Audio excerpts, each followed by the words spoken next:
Hyderabad bullet train सिरीजचा आजचा हा 5वा भाग। आतापर्यंत आपण या महत्त्वाकांक्षी प्रकल्पाचा मार्ग, यातील स्थानक, प्रवासाचा वेळ, महाराष्ट्रासाठी हा प्रकल्प किती फायदेशीर आहे यासोबतच या प्रकल्पाची सद्यस्थिती याबद्दल सविस्तररित्या बोललेलो आहोत। पण आज आपण एका अशा विषयावर बोलणार आहोत जो जवळपास प्रत्येकाच्या मनात असतो। म्हणजे आपण चीन जपानच्या बुलेट ट्रेनचे व्हिडिओ सुद्धा पाहिले असतील, ज्यामध्ये पापणी पडण्याआधीच ती ट्रेन धावत असते आणि मग जेव्हा याच वेगामध्ये अर्थात जेव्हा ही बुलेट ट्रेन ताशी 300 ते 350 किलोमीटर वेगाने देशात धावेल तेव्हा तिच्या समोरची कोणकोणती आव्हाने असणार आहेत आणि या सगळ्यात महत्त्वाचं म्हणजे मुंबई आणि पुण्याच्या दरम्यान उभा असलेला विशाल सह्याद्री पर्वतरांगांचा अडथळा ही बुलेट ट्रेन नेमका कसा पार करणार आहे। चला तर मग लगेचच याबद्दल व्हिडिओला सुरुवात करूया। नमस्कार, मी रामेश्वरी आणि तुम्ही पाहताय cut to cut. Mumbai Pune Hyderabad bullet train प्रकल्पाच्या सद्यस्थितीवर आपण सगळ्यात आधी बोलूयात। तर मुंबई पुणे आणि हैदराबाद हाय स्पीड रेल्वे कॉरिडॉरसाठी सविस्तर प्रकल्प अहवाल म्हणजेच डीपीआर पूर्ण झाल्याची माहिती अलीकडे समोर आली आहे, ज्याबद्दलचा आपण वेगळा व्हिडिओ देखील केलाय, ज्यामध्ये डीपीआर का महत्त्वाचा असतो, त्यामध्ये नेमकं काय असतं यासह अनेक महत्त्वाच्या विषयांवर आपण सविस्तर बोललेलो आहोत। त्यामुळे तो व्हिडिओ सुद्धा तुम्ही नक्की बघा। मात्र आता हा बुलेट मार्ग सुमारे 670 किलोमीटर लांबीचा असू शकतोय आणि या कॉरिडॉरमुळे मुंबई ते हैदराबाद प्रवासाचा वेळ सध्याच्या 14 ते 15 तासांवरून थेट 3 ते 3.5 तासांपर्यंत कमी होण्याची शक्यता वर्तवण्यात आली आहे। हा प्रकल्प अद्याप प्रत्यक्ष बांधकामाच्या टप्प्यामध्ये गेलेला नाहीये, परंतु डीपीआर तयार झाला असला तरी केंद्र सरकारकडून अंतिम मंजुरी, निधीची तरतूद आणि त्यानंतर भूसंपादन अशा अनेक प्रक्रिया अजूनही बाकी आहेत आणि त्यामुळे हा प्रकल्प सध्या नियोजन आणि मंजुरीच्या टप्प्यात असल्याचं म्हणता येणार आहे। दरम्यान ताशी 300 किलोमीटर वेगाने धावणारी ट्रेन म्हणजे साधी रेल्वे नाहीये। अशा वेगाने धावताना प्रत्येक सेकंदाला ट्रेन ही सुमारे 83 मीटर अंतर पार करते। म्हणजे चालकाला समोर काही दिसलं तरी देखील ब्रेक लावून तात्काळ ट्रेन थांबवणं हे जवळपास अशक्यच म्हणता येणार आहे। यामुळे बुलेट ट्रेनसाठी संपूर्ण मार्ग हा वेगळा, संरक्षित आणि कुंपणबंद असावा लागू शकतो। त्याचबरोबर जिथे रस्ते, जनावरं, पादचारी किंवा इतर रेल्वे मार्ग यांचा कोणताही अडथळा मध्ये येऊ शकत नाही असा हा मार्ग यासाठी लागणार आहे। त्याचबरोबर शक्य तितका सरळ हा मार्ग असणं आवश्यक आहे। त्याचबरोबर सध्या रेल्वे किंवा एक्सप्रेसवे प्रमाणे तीव्र वळण घेऊन बुलेट ट्रेन धावू शकणार नाहीये, कारण ताशी 300 किलोमीटर वेगाने वळण घेताना प्रचंड केंद्राभिमुख बल निर्माण होतं आणि त्यामुळे प्रवाशांना मोठा धक्का बसू शकतोय आणि सुरक्षिततेवर सुद्धा मोठ्या प्रमाणात याचा परिणाम होऊ शकणार आहे। आणि म्हणूनच बुलेट ट्रेनसाठी अनेक किलोमीटर लांबीची अगदी सौम्य वळण तयार केली जातात।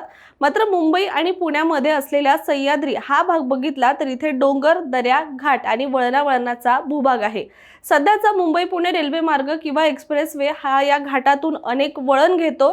त्याचबरोबर अशा ठिकाणी बुलेट ट्रेन कशी पार होणार हे महत्त्वाचं असताना याच ठिकाणी अभियांत्रिकीची खरी कसोटी जी आहे ती सुरू होते। त्यामुळे याच पार्श्वभूमीवर सह्याद्री पार करण्यासाठी बुलेट ट्रेन करिता मोठ्या प्रमाणावर बोगदे आणि उंच पुलांचा आधार घ्यावा लागणार आहे। जगभरातील हायस्पीड रेल्वे प्रकल्पांमध्ये पर्वतीय भागामध्ये हा सर्वात प्रभावी उपाय मानला जातोय। ट्रेनला डोंगर चढवत नेण्याऐवजी डोंगरांच्या आतून सरळ मार्ग काढला जातोय आणि त्यामुळे वळण कमी होतात, वेग टिकून राहतो आणि प्रवासाचा वेळ सुद्धा मोठ्या प्रमाणात कमी होतोय। आज मुंबई ते पुणे प्रवास करताना खंडाळा घाट, लोणावळा परिसर आणि अनेक डोंगर रांगा पार कराव्या लागतात, परंतु भविष्यातील बुलेट ट्रेनचा मोठा भाग हा बोगद्यांमधून जाऊ शकतोय। काही प्राथमिक अहवालांमध्ये आणि डीपीआरशी संबंधित माहितीत महाराष्ट्रातील काही भागामध्ये मोठ्या प्रमाणावर भूमिगत मार्ग आणि बोगद्यांचा विचार करण्यात आल्याचं देखील सांगितलं जातंय। पण बोगदा खोदणं हे देखील सोपं काम नाहीये। सह्याद्रीची भौगोलिक रचना अत्यंत गुंतागुंतीची आहे। अनेक ठिकाणी बेसॉल्ट खडक आहे। त्याचबरोबर काही भागांमध्ये पावसाळ्यात भूगर्भातील पाण्याचा मोठा प्रवाह असतो।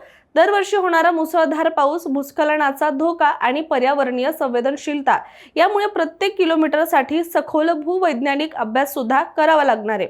दरम्यान बुलेट ट्रेन प्रकल्पाच्या बोगद्यामध्ये आणखी एक वेगळं आव्हान आहे, ते म्हणजे जेव्हा ही ट्रेन 300 किलोमीटरपेक्षा जास्त वेगात असताना बोगद्यामध्ये हवेचा दाब हा पुढे जाऊन धक्क्याच्या लाटेसारखा परिणाम निर्माण करू शकतोय आणि त्यामुळे बोगद्यांची रचना, त्याचबरोबर व्यास आणि वायू विजन व्यवस्था ही अत्यंत काळजीपूर्वक आखावी लागणार आहे। दरम्यान जपान आणि चीनमध्ये यासाठी विशेष डिझाईन विकसित करण्यात आलेत आणि भारतातील हायस्पीड रेल्वे प्रकल्पांमध्ये सुद्धा त्याच प्रकारच्या तंत्रज्ञानाचा वापर होण्याची शक्यता वर्तवली जाते आणि त्यामुळे पूल असो, बोगदे असो किंवा ट्रॅक याची रचना भूकंपारोधक असणे आवश्यक असणारे, ट्रेनमध्ये अत्याधुनिक सिग्नलिंग प्रणाली, स्वयंचलित नियंत्रण व्यवस्था आणि रिअल टाइम मॉनिटरिंग सुद्धा करावी लागणार आहे। याशिवाय एक महत्त्वाचा मुद्दा म्हणजे प्रकल्पाचा खर्च।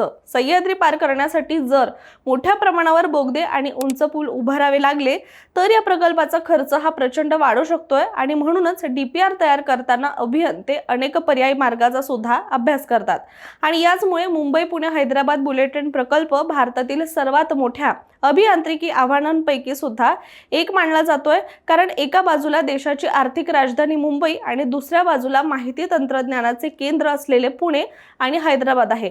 या तीन शहरांना भविष्यात नक्कीच याचा चांगला फायदा होणार आहे। मात्र सध्या या प्रकल्पाचा डीपीआर पूर्ण झाला असून पुढील टप्प्यामध्ये केंद्र सरकारची अंतिम मंजुरी, निधीची व्यवस्था आणि भूसंपादन या प्रक्रिया महत्त्वाच्या ठरणार आहेत। त्या पूर्ण झाल्यानंतरच प्रत्यक्ष बांधकामाला सुरुवात होईल।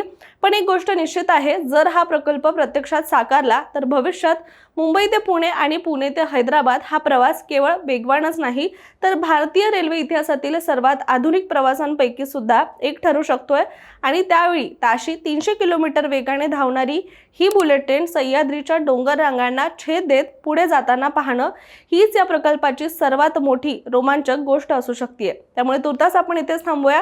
मात्र तुम्हाला हा व्हिडिओ कसा वाटलाय कमेंट करून नक्की सांगा आणि अशाच माहितीपूर्ण व्हिडिओसाठी सुद्धा कट टू कटला सबस्क्राइब करा।